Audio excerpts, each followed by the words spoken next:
Hello, magandang umaga. Maaga nga akong nagising ngayong araw kasi nga may lakad kami. At habang tulog pa ang aking mapagmahal na asawa at aking mapagmahal na anak, dali-dali na akong tumayo para makapagluto agad ako ng kanin na babaunin namin at nagluto na rin ako ng nilagang itlog. Alam niyo ba guys, tuwing aalis kami, hindi talaga mawawala sa akin na magluto ako ng nilagang itlog para just in case kasi na magutom yung anak ko. Meron ako may papakain sa kanya.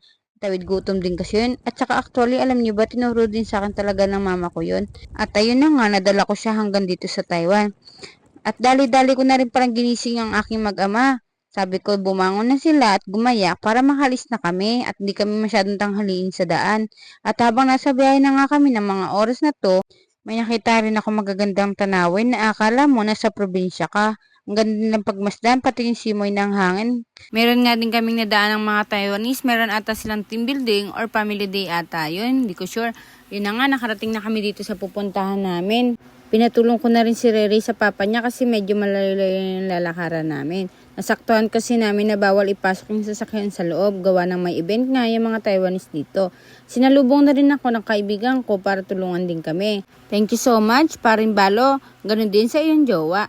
At ayun na nga, nakapasok na kami sa loob at sabi ko sa kanila mag-hi sila. Kasi nga nagbablog ako. Natawa nga sila sa akin, sabi nila vloggers ka na. Napansin ko nga rin na mga nag-iihaw na sila, kaso nga lang hindi pa luto. Kaya sabi ko magbibideo muna ako para makakuha man lang ako ng mga video na pwede kong maipakita sa inyo. I-share ko lang sa inyo guys. Alam niyo ba, ang tagal na namin itong plinano. Kaso nga lang, hindi kami natutuloy. Kasi nga, iba-iba talaga yung mga schedule namin. Meron sa amin pang umaga, meron sa amin pang gabi. Minsan naman, hindi pare-pares talaga yung day off na meron kami. Thank you Lord talaga kasi natuloy nang matagal namin pinaplano at nagkasama-sama ulit kami. Hindi kasi kami pare-pares ng mga company dito sa Taiwan. Yung iba taga Hsinchu, yung iba naman taga Taoyuan. Iba't ibang lugar. At kung nga ba sila kilala, mga katrabaho ko kasi sila nung OFW ako dito sa Taiwan at nagpapasalamat ako sa Diyos dahil hanggang ngayon magkakasama pa rin kami. A few moments later. Mga ilang minuto nagtawag na rin sila para kumain. Thank you Lord, ang dami naming blessing. Alam niyo ba kung bakit sila nagtawaran? Ay kasi nga akala ko yung kaldereta, minudo. Favorite ko kasi ang minudo guys. Kung hindi nyo tatanungin, yun talaga yung pinaka-favorite ko ng mga ulam sa handaan. Mga ilang minuto pagtas namin kumain, niyaya ko silang mag-tiktok. Sabi ko, tara, tiktok naman tayo, saglit lang. Sorry na po, hindi po kami mga dancer. Nagkikiling dancer lang po.